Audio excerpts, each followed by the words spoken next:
welcome back to our channel. So today in this video we are going to discuss about how you can watch the Naruto Shippuden in English language. So without wasting much of our time, let's get straight into the video. So to check whether we can watch Naruto Shippuden in English, you need to tap on your Netflix. So once you have chosen your screen, you will be redirected to its main interface. There in the search bar, you need to type in Naruto Shippuden.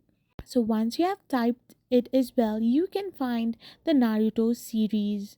So once you have done this, you will end up in this interface where you can tap on any of the episodes you want to watch. Now there you can find the audio and subtitle section. Simply tap on it. You can see that in the audio section there is just Japanese and Mandarin. However, in the subtitles you can find the English option. So you cannot watch Naruto Shippuden in English language itself. However, you can find the English subtitles to make you easier to watch it. So in this way, if you are not understanding the Japanese language, you can simply tap on the English subtitles and you can watch the Naruto in the English subtitles itself. I hope you found this video helpful, so don't forget to hit that subscribe button and do give us a thumbs up. Thank you for watching.